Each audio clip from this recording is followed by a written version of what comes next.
can't afford you. Philip was lavishly upon you. It makes His glory shine so bright upon you. I will be content, cause I know you would never fail me. Even when my knees are shaking, even when my heart is bleeding. Oh, valley, when I walk in the midst of the valley, my life's in the hands of my daddy. I'm already loved, I'm already chosen. Yeah. So for this life I know the goal, cause me I know the soul. Cause my gyre and my body, to man I need go. You are, you're my provider. Yeah, you're my provider. You are, you're my provider. You're my provider.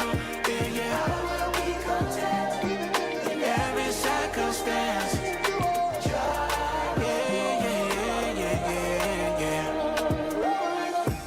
Jehovah Jireh, you give me peace, you give me purpose, my provider. And when my enemies surround me, got me tied up. When they throw me in the pit inside the fire, you are my God and my King and my Father, light to my path in the darkness, hope in my heart when they heartless. Father, you reach out and caught us. You're the lover of my soul, love is flawless. They don't understand my God is keeping me high, I know they go low. Cause me, I know they solo. Cause my gyre and my body, to man I need go. You are, you're my provider. Yeah, you're my provider. You are, you're my provider. You're my provider. Yeah. I will be content in every circumstance.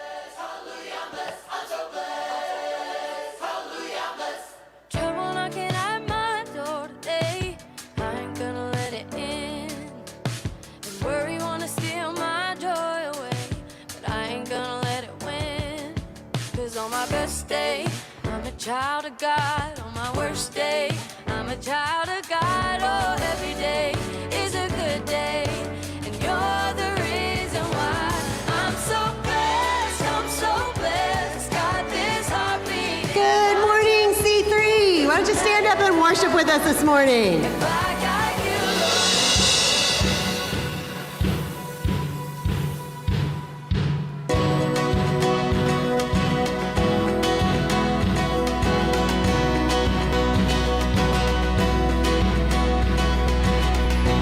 Saw Satan fall like lightning. I saw darkness run for cover. But the miracle that I just can't get over, my name is registered in heaven. I believe in signs and wonders. I have resurrection power. Still the miracle that I just can't get over, my name is registered in heaven. Yeah, my praise belongs to you forever. This is my testimony from death to life. 'Cause grace rewrote my story. I'll testify about Jesus Christ the righteous. I'm justified. This is my testimony. This is my testimony.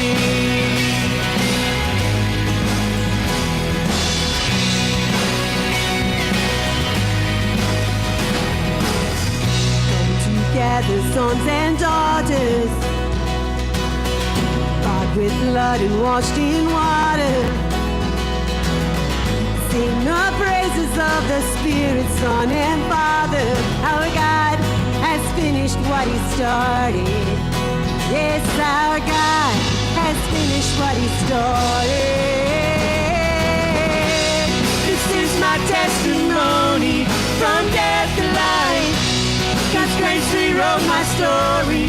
I'll testify about Jesus Christ the righteous. I'm justified. This is my testimony. This is my testimony.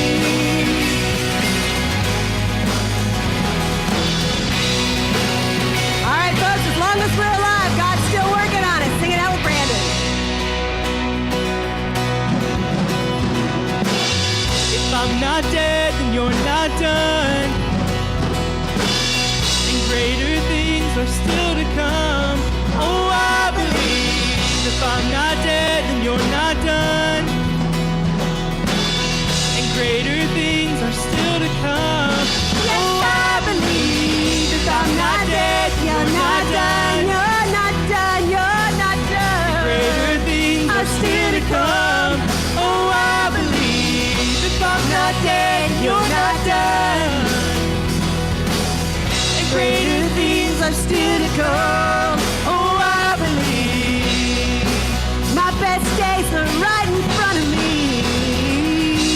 This is my testimony from death to life. 'Cause grace rewrote my story. I'll testify. By Jesus Christ the righteous, I'm justified. This is my testimony.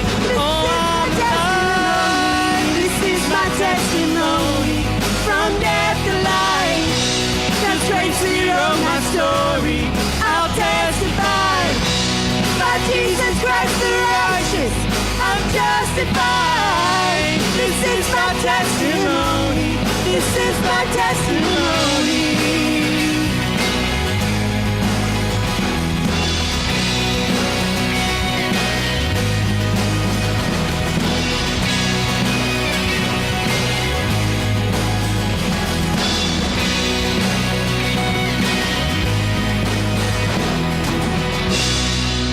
All right. You all may be seated. Maybe stop playing with the radio and drive the car. Are you even listening? I think we're going in circles. Recalculating.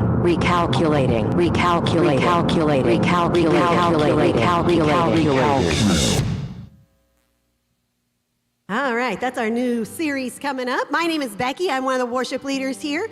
I just want to welcome everyone here today. We are so glad you're here. If this is your very first time here, you are super special to us, and we want you to know just how special you are. At this time, we'd like to direct you to the hub. If you want to just pull out your phone, point it right there right now, point your camera. It'll take you to the hub. Lots of choices to click on. One of them is I'm new. Click on that. We will send you a gift just for being here today. No strings attached, no weirdness or awkwardness, just happy that you are here today. You will also find out different things that are coming up here at C3 in the same place. One of those things is our backpack giveaway. Each year, we join with several of the South Point churches in the area, go to the South Point Park on August 14th. We will need volunteers for that. We are planning to give away, hopefully 500 backpacks at that time, from all the churches in the area, and we need your help. So we've got backpacks out front. If you will snag a backpack or two, we've got lists for what to put in them. Pack those, bring them back, have them here by August 13th, which is Sunday, and we will take those that Monday and take them to the park and hand them out. So that is a great way that you can get involved as well. At this point, we're going to sing a couple more songs. So if you'd like to stand back up and sing with us, we would love that.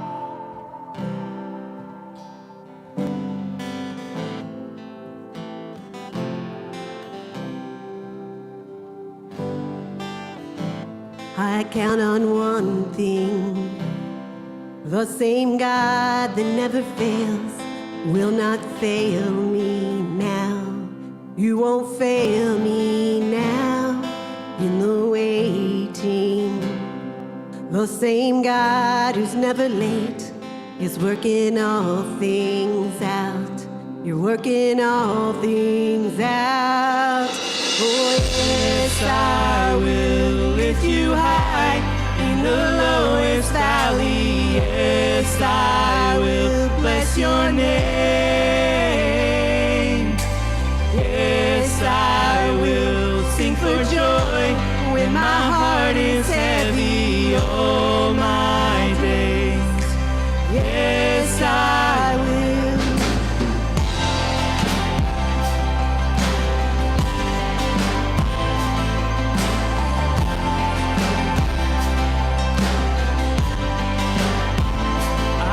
On one thing, the same God that never fails will not fail me now.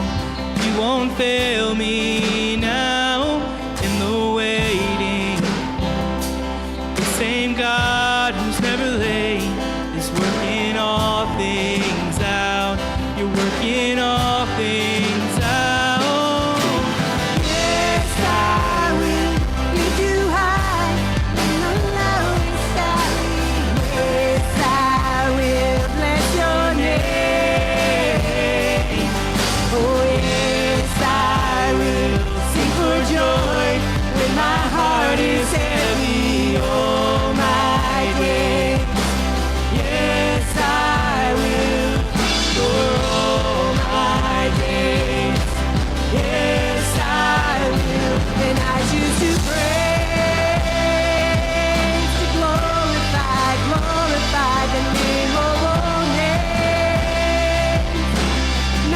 can stand against.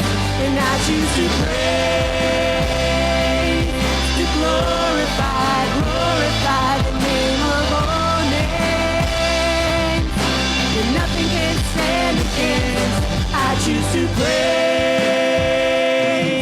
to glorify the name of all names. And nothing can stand against. I choose to praise, to glorify the name of all names. But nothing can stand against. Oh yes, I will lift you high in the lowest valley. Yes, I will bless your name.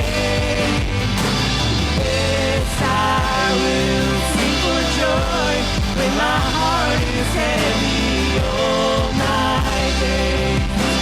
Yes, I will for all my days. Yes, I will for all my days.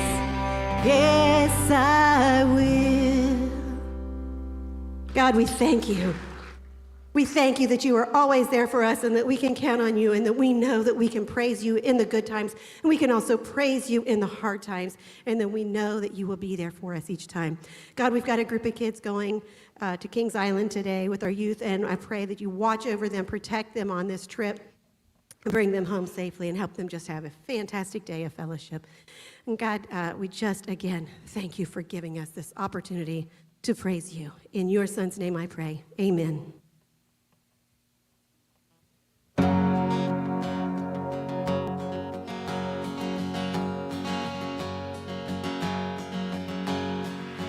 Who am I that the highest king would welcome me?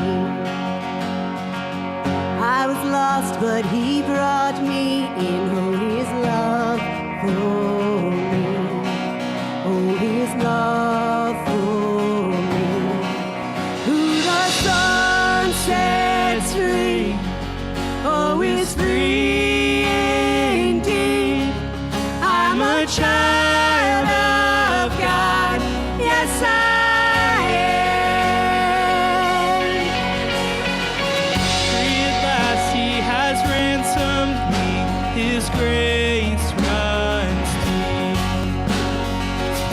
While I was a slave to sin, Jesus died for me. Yes, he died for me. Who the Son sets free, oh, is free indeed. I'm a child of God, yes I am. In my Father's house, there's a place for me. I'm a child of God, yes I am. I am chosen, not forsaken. I am who you say I am. You are for me, not against me. I am who you say I am. I am chosen, not forsaken. I am who you say I am. You are for me, not against me. I am who you say I am.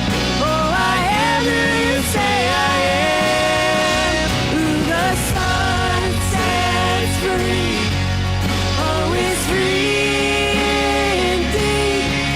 I'm a child of God, yes I am. My Father's house, there's a place for me. I'm a child of God, yes I am.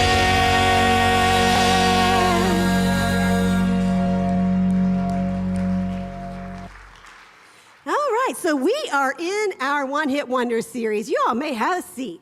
we have one more one-hit wonder for you coming at you today. This one has got a really big range. And there is one really low note that I can't hit. And I don't think Brandon can hit it either. So we're going to need a lot of help from y'all, all right? So make sure you're singing it out with us. We are doing a one-hit wonder by AHA.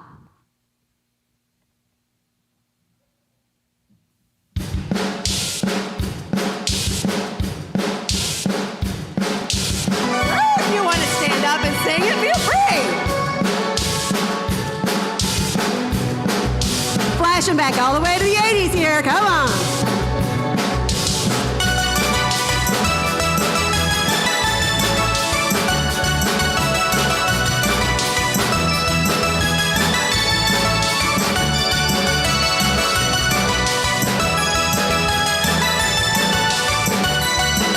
You're talking away. I don't know what I'm to say. I'll say it anyway. Today is another day to find you shying away. Oh, I'll be coming for your love, okay? Help me. On me. Take me on. I'll be gone in a day or two. So needless to say, I'm oddsing it that I'll be stumbling away, slowly learning that life is okay. Say after me, it's no better to be safe than sorry. On me, take me on. I'll be gone in a day or two. Take me on. I'll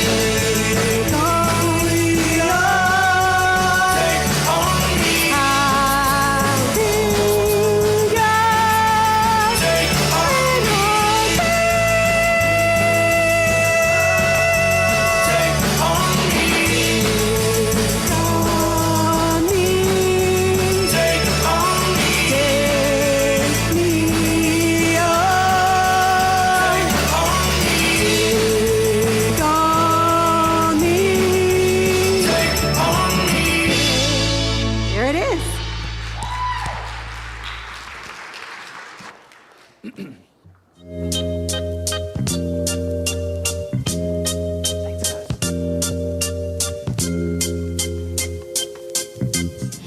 Paul's letter to Philemon.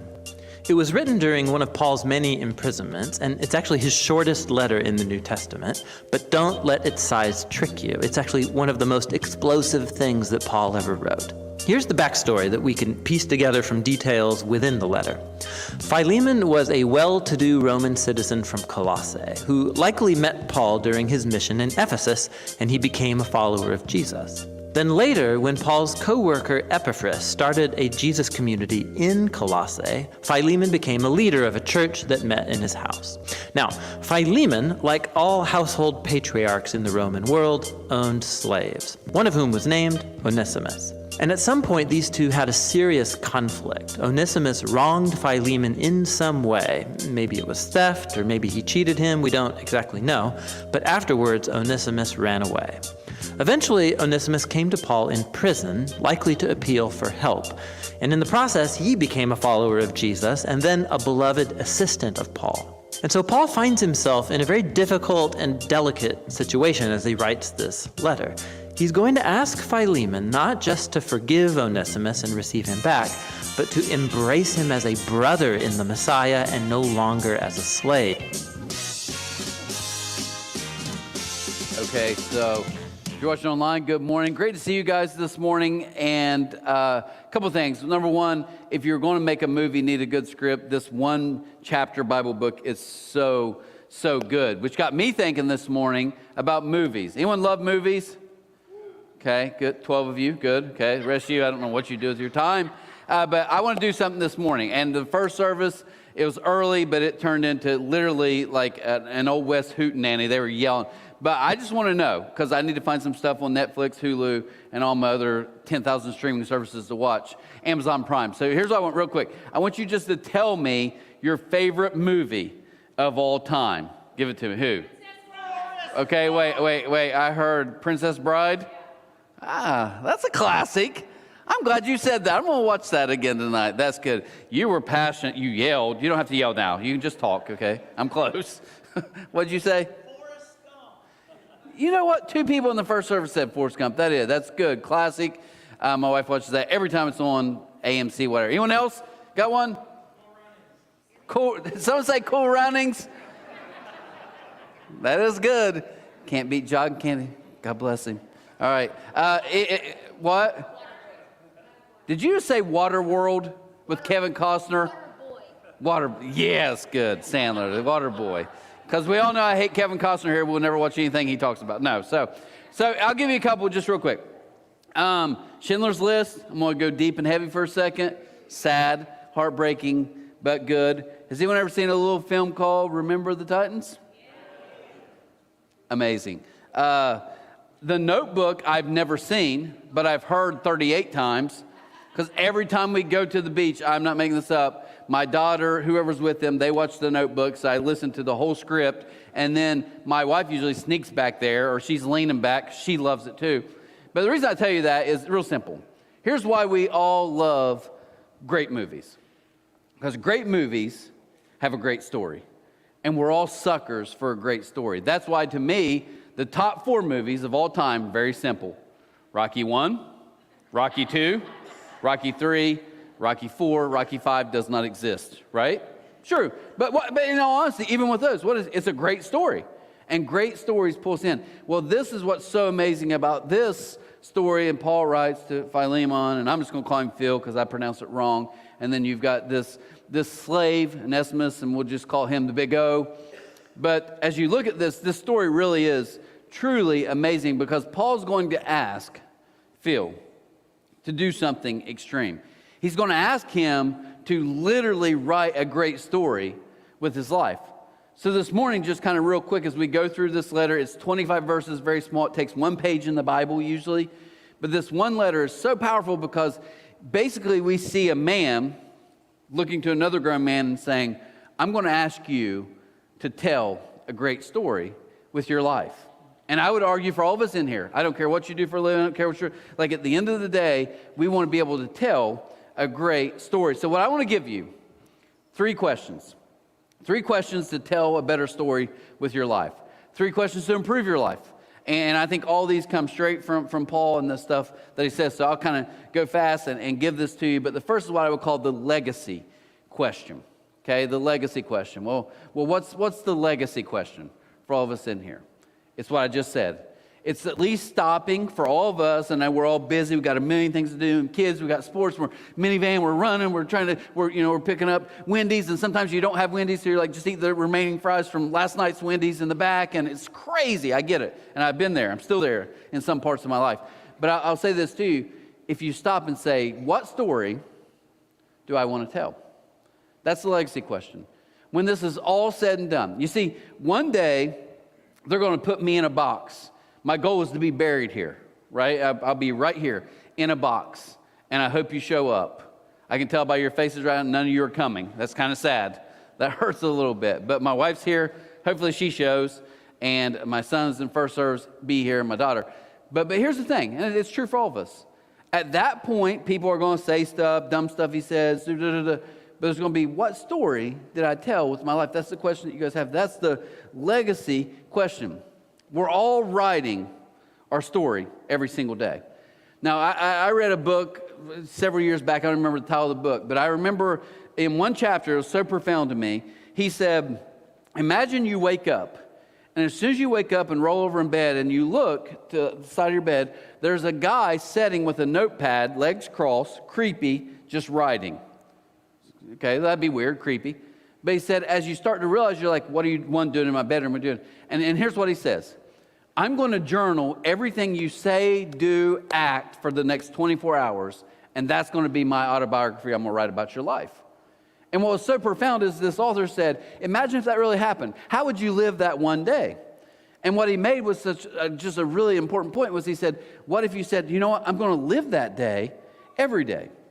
Because we really are writing a story. You don't get the pages back. Once the page turns, you don't get to go back. You don't get to rewrite that part of the story. And I was even thinking about, and what hit me as I was thinking that my kids were still little at that time, and I thought, you lose your mind on your kids. We all do, right? Or your wife says something, you're like, don't talk to me like that. But I just thought, if there was a guy there with a notepad, what would you do? I forgive, right? You would want him to see that, even though you didn't even know the guy. Well, I think this is what Paul's trying to say as he gets to the first part. This is verse 8. Again, it's just one chapter.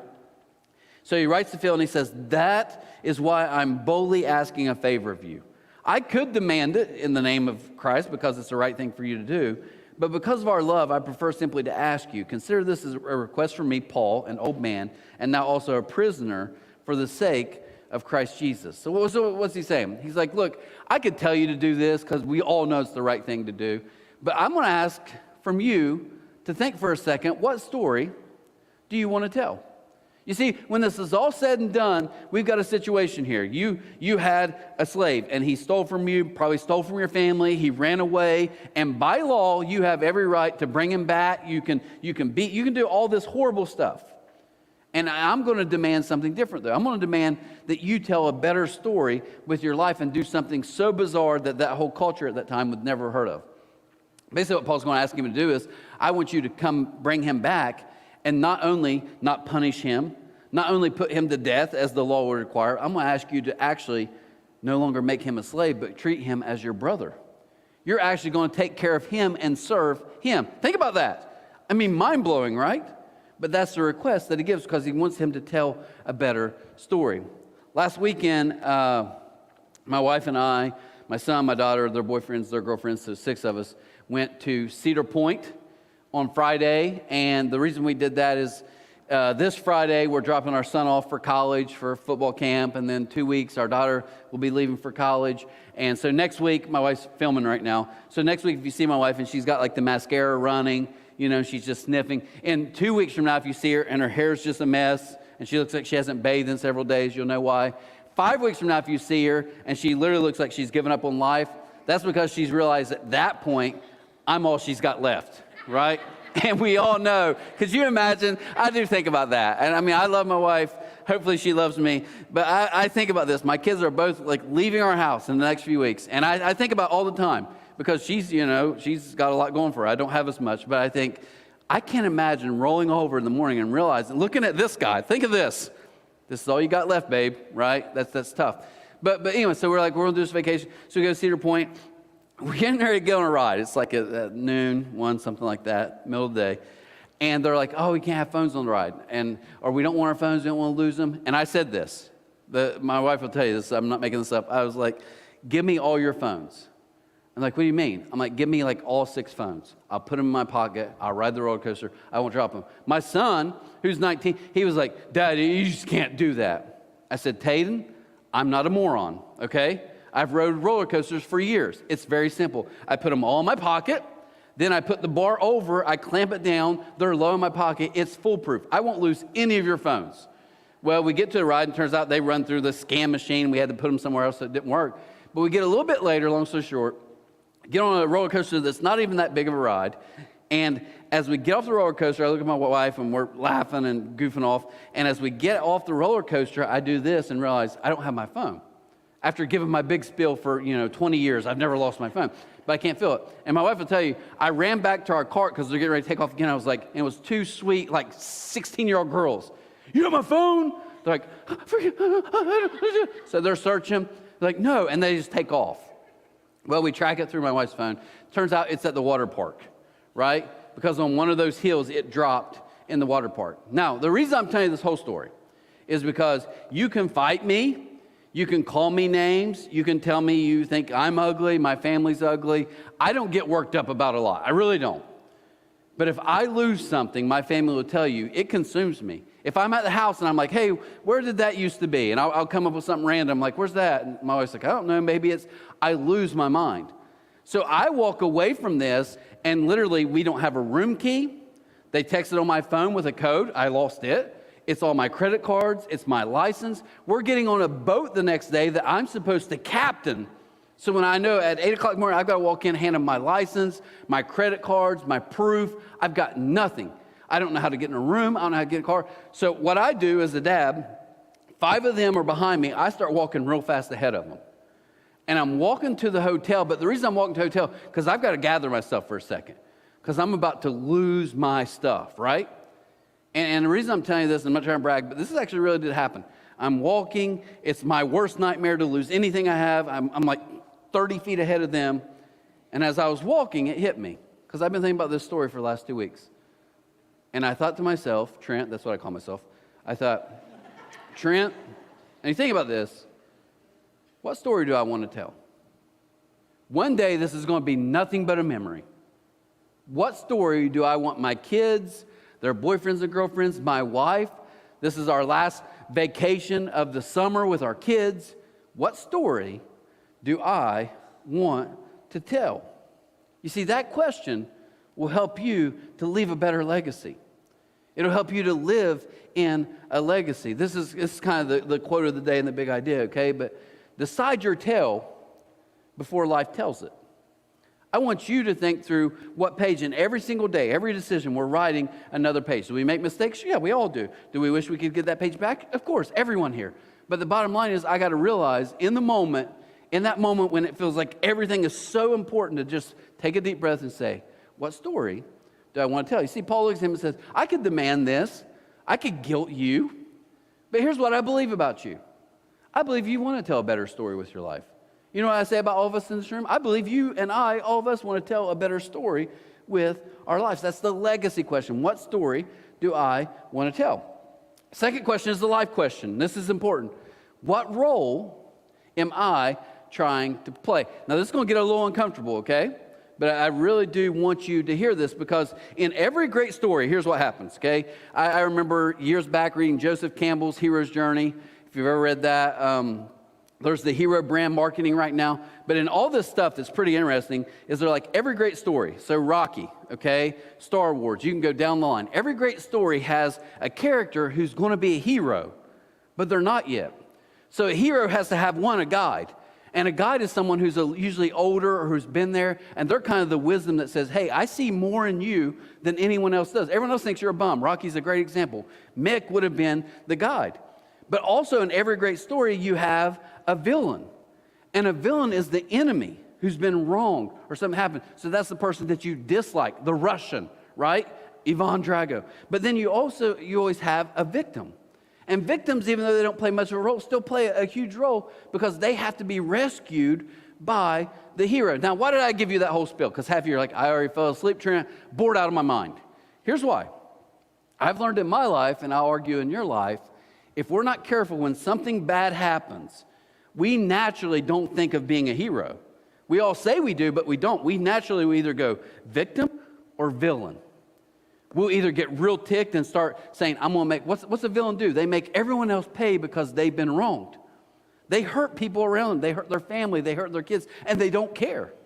They use anyone in their path to get what they want. That's what a villain does. A victim, though, just says, I can't do anything. Someone else has to always get me out of my mess. So you've got this villain which says, I'm going to make you pay, and a victim that just says, it's just the way that it is. You just accept everything. But the hero is different. The hero is someone that takes all the adversity and actually transforms and changes. Now, do you not think Phil has some adversity here? He's in a culture where it's never been done before. All of his friends would be like, you're weak. You know what you got to do. You either punish this guy, that's what the law says. You can even have the right to kill this guy if you want. And you're telling me a guy's writing you a letter telling you that you need to bring him back and say, no, you're not a slave. We're brothers now. I'm actually going to serve you in my home the way you used to serve me. Unheard of, right? But that's exactly what he said. What role do you want to play? Look what he says. He says, I'm sending him back to you, and with him comes my own heart. I want to keep him here with me while I'm also in these chains for preaching the good news, and he would have helped me on your behalf. But I didn't want to do anything without your consent. I wanted you to help because you're willing, not because you were forced. I don't want you to grumble about this. I don't want you. Now let me stop for a second because you're getting the victim stuff. And I was thinking about this in the first service. In the first service, there's a young lady who, if I brought her on stage and told her story, every one of you would literally be in tears. Abusive home, people who were supposed to love her abused her. I mean, the most horrific events you've ever heard. I'm not, oh, we just let that go. No. We call the cop, we fix it, right? I'm not talking about a helpless child. I'm saying the problem is for a lot of us is we carry this over into adulthood and we just say, well, there's just nothing I can do, right? We become this attitude that just says, well, you know, it's their fault. And I was thinking about this. So when we lost the phone, right? I went in the water park because my phone could track it. I snuck in. Actually, my wife, she'll try to deny this. Don't. She actually helped me tell kind of a little bit of a lie so we could get in because we didn't have a ticket. So we gave like the spiel. I look over, she was almost crying. I was like, that was Emmy worthy. Like you had me. I was crying a little bit. I was like, you're right. And I was like, wait a minute, we're making some of this up, right? So we get into the water park, and my phone's showing it's in the bushes. So I look in all these bushes. I'm walking around. The random workers are like, can we help you? No, don't worry about it. You know, we're just looking. Well, then my phone keeps moving where it's at. So I'm like, oh my gosh, someone's got it. So I walk over, and there's this big cage link fence. I'm not exaggerating. There's like 12 phones in there. Like they're everywhere. So I'm like, call mine to see if one of them rings. It's not there. Well, then finally it pops over, and there's like this big wooded area. It looks like the dog on Sandlot lives in there. It's like all like, keep out, don't go in there. Huge, right? And my wife's like, well, if it's in there, we can't get in. Like, says who, right? So that time, the door swings open, this big, huge, like electric voltage, don't go in. And this kid walks out, 18 years old, working at Cedar Point. Now, I know, and you guys know, because we're as adults, that kid hates his job, right? So as he's walking out, there's a sign that says, make sure you shut and lock the door behind you. Well, this kid's smoking and joking. He's like, I hate my job. I don't want to be here. So he walks out and leaves the door open. So by that time, I sneak in this area, and I hear my wife like, oh, no, don't. So when we got out of the way, so I get there, I look, I actually find it in this huge cage area. I can't get in. Long story short, we're walking out, and she was like, I was just freaking out. I was like, why? Oh, that's just the trouble you would get in. Johnny, do you think there's a prison at like Cedar Point? Like, do you think like people get written on? I was like, who cares? Like, it's a bunch of 17-year-olds. They're like, I don't care what he does. Kill him. I don't care if he dies. Anyways, I'll tell you that. We go through this whole spiel, right? Whole spiel. Get to the end. It's 11 o'clock. They say, go back to the original ride. They'll go find your phones, look for them if they can find them. So we're waiting. So everybody else is enjoying their trip. My wife has to stay with me. And this young girl comes in, and she's like, guys, about midnight, we're going to get them back. If you want to wait here, if you want to come back. So we're front of the line. We're like, we're just wait here. We'll talk. In the middle of this line, now, I make up a lot of stuff. Some, dare I say, may say I stretch the truth. What I'm about to tell you is 100% true. This blew my mind. There was a guy, maybe 22, 23 years old, and he raises his hand in line. And this girl working was awesome. Blonde-headed girl, maybe 20-some, sassy. And he said, if we don't find our phone, do you replace them? And I promise you, she went, what? She said, they don't pay me enough to replace my phone. Fool. Right? Like, she had it going. It was awesome. He's like, oh, okay, whatever. But here's the best part. There was another guy, maybe mid-20s, who was getting a lynch mob together, like 5 or 6 people, and they were planning to sue Cedar Point. Literally, they're like, we can sue them if we don't get our phones back. And then one guy's in the back. He's like, no, you can't. It's your responsibility. It's not theirs. But the reason I tell you that is because all of us, even myself, we're inclined to do that. When something doesn't go right, what do? We either go villain and say, you've got to pay. I'll sue you. It's your fault. It's always somebody's fault. It's just never my fault. But what does the villain do? The villain says, oh, no, it's still somebody's fault, but now I'm going to make you pay. It's not you have to pay me back. It's I'm going to make you pay for what you did. Now, this is what's interesting to me. I'm going to just veer 1 second for a verse in Galatians because as a teenager, became a Christian as a teenager, started reading this. But Paul writes another letter to another group, and it's called the book of Galatians. But he says this. He says, you, my brothers and sisters, were called to be free, but do not use your freedom to indulge the flesh. Now, I've read that as a kid, as a teenager, and I'm like, to me, flesh just meant like skin, bone, flesh, right? Like that. But when I was about 19, 20, I read a book, changed my life. So good. Called Grace Walk by Steve McVeigh, because I was trying to keep all the rules, and I thought following Jesus was about being really good and make sure you follow all the rules, and you don't do this, don't touch that, don't do it down the line. And I read this book, and it just blew my mind as he talked about what really the gospel is. But here's what he said about flesh, and it's such a good quote, so I'm going to share it with you when it pops up. He says, "We have all learned to rely on our own strategies for getting our needs met." So when you're born, you learn this. You learn if you cry. Your parents feed you, right? You learn when you have a brother or sister. When something happens, you lose your mind, you yell at them. Maybe they're scared of you. Maybe they walk away. You learn on the playground how to do. And this is what's so good. He said the Bible calls this mechanism for servicing our own needs the flesh. That's really, every time it's referred to in the Bible, this is what it's talking about. Now, kids, this is really smart. He said every person has developed his flesh life in order to get what he wants out of life as much of the time as possible. Don't think of flesh as skin, but as personal techniques for meeting your own perceived needs. Now, what is the flesh then? The flesh is my behavior system where I'm like, this is what I have to do to get what I want. Well, if I live in that world where I have to use my system to get what I want, you know what it always turns into? If I don't get what I want, then I either have to become a victim or a villain.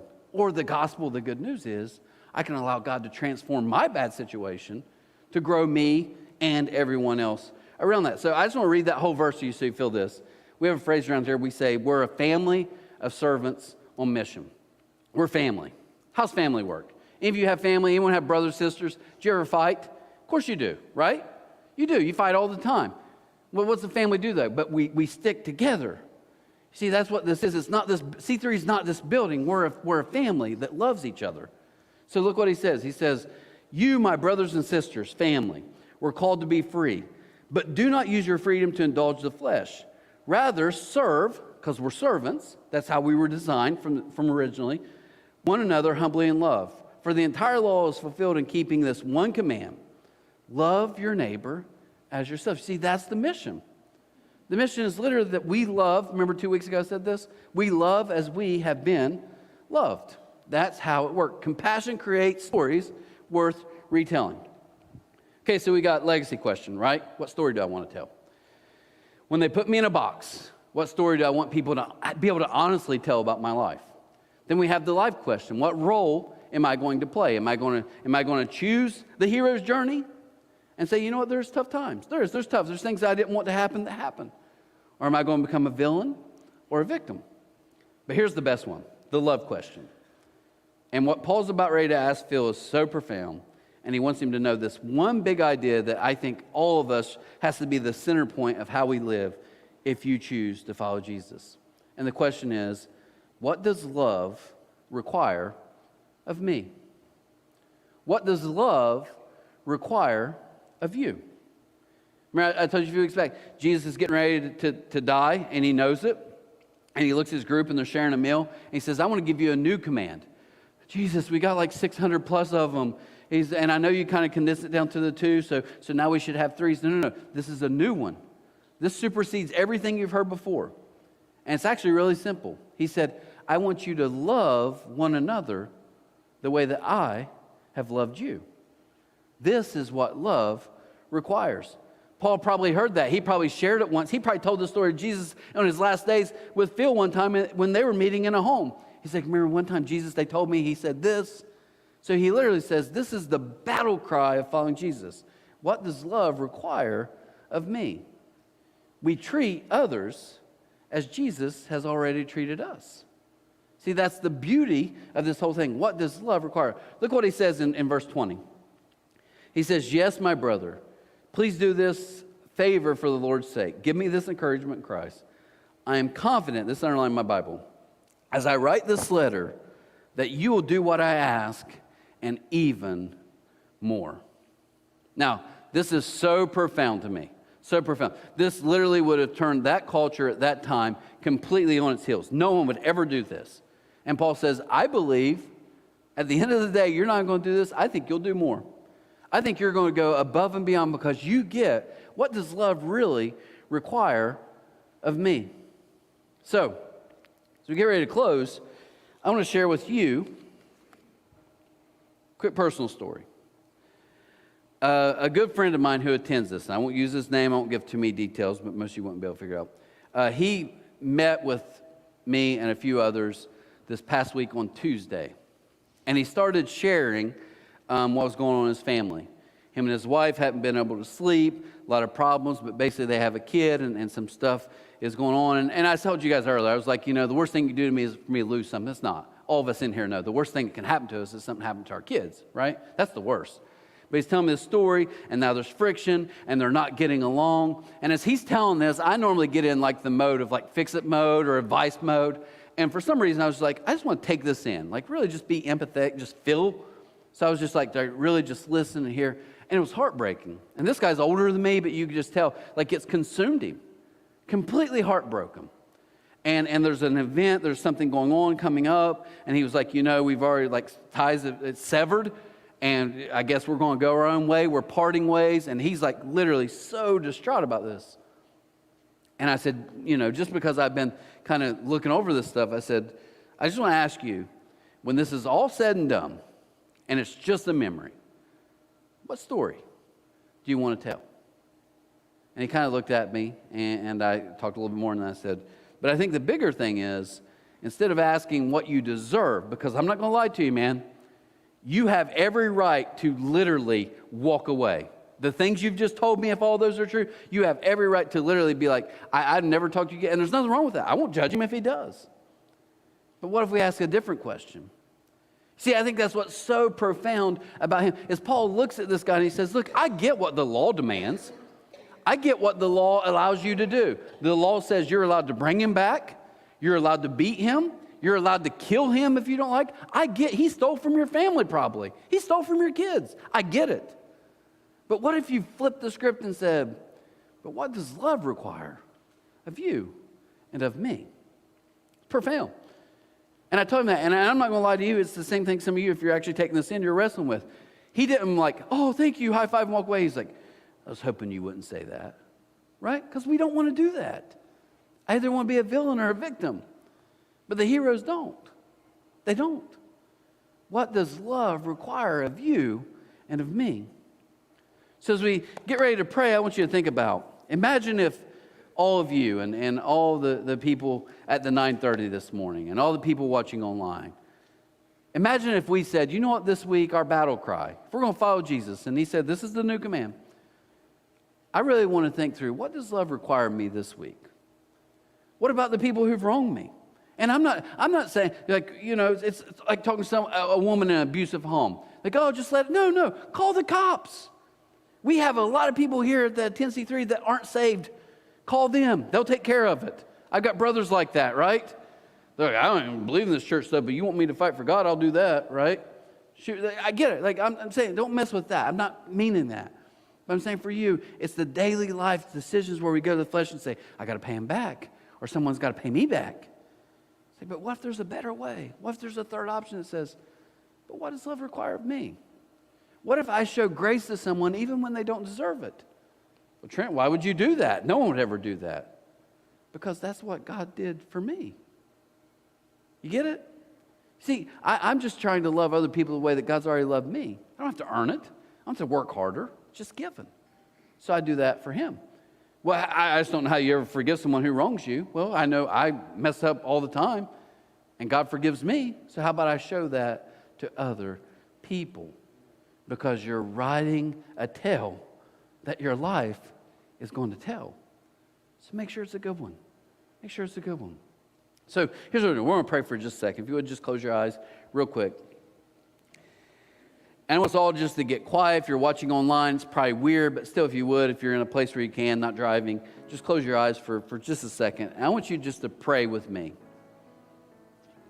I want you to really think through these questions in this amazing story. Legacy. What story do I want to tell when it's all said and done? The life question, being reminded that when life hits hard, and it does, that all of us always want to resort to being a victim or a villain. Every one of us in this room. That's the flesh. But what if we chose a better way, which is the love question? What does love require of me? What does it require of you? And God, I pray today before we walk out these doors that we would be reminded, what if hundreds upon hundreds of people that would call C3 home would do that this week? What if the church beside us, 250 feet away, what if Terry and everyone at Tri-State Worship Center, Jamie Mosley at First United Methodist, what if we, Jerry Greenslate and First Christian Church, what if we, all of us said, this is our battle cry? Yes, we disagree on some things or we don't agree on every little issue, but at the end of the day, we're called to follow you. And by following you, it simply means we're going to love as we have been loved. What does love require of me and of you? So before we leave, just real quick, I just want to ask if maybe you've got some heavy stuff going on. You do. And like the guy I talked to this week, I mean that. I'm not passing that off. I don't know your story. I know it's probably heartbreaking. But I would love to just pray for you. I'd love for you, like the sticky situation we just read about today, that you would handle it in the most gracious and loving way possible. So if you're going through some stuff, and no one's looking around, but if you would just like to lift your hand, I'd just love to pray for you today. Just like Trent, yeah, I got some stuff too. It's pretty heavy. Could you just pray for me? Pray that I would handle it the best possible way. If that's you, just lift your hand. Awesome. Awesome. Anyone else just want to pray for you? Definitely. Got it. Thank you. Jesus, as we continue before we close, I just want to be reminded of the good news. It's what the gospel means. And it's just good news that you loved us no matter what. You sacrificed. You did it all so we could have life in you. You promised to make us new creations. So I pray now you empower us as we walk out these doors to live and love the way that you did. And before we close, I just pray, maybe whether it's online in this room, just for somebody who's like, you know what? I need to take that step. So this is your life. You're like, God, I know you maybe want to pray something like this. God, I know I've messed up. I know I'm messed up. I know I continue to mess up. But I'm asking you this morning to forgive me. Give me new life. Here's your prayer. It's this simple. Jesus, I know you love me. I'm asking you to save me. Give me new life. Forgive me. And you this morning, no one's looking around, but if you took that step, man, we want to celebrate. We're not going to make you stand up, come forward, ask questions. We just want to celebrate the biggest step of your life. So if that's you this morning, I'd love you to do something. Before we say amen, if you would just lift your hand and say, Trent, today, first time in my life, I've asked Jesus to save me, forgive me, make me new. That's you, just hand in the air, hold it for just a second. Awesome, awesome. Jesus, so thankful for the lives you continue to change. Thankful for this morning, seeing people raise their hands. We celebrate that. You're so good. But I pray today, we walk out these doors. We realize, here's our anthem. Here's our battle cry. We're going to love as we have been loved by asking the most important question. What does love require of me? Jesus, we do it because you loved us first. And we ask all these things in your name, and amen. All right, guys. Hey, man, have a great week. We'll see you next week I'm excited the first week of Recalculating. Take care.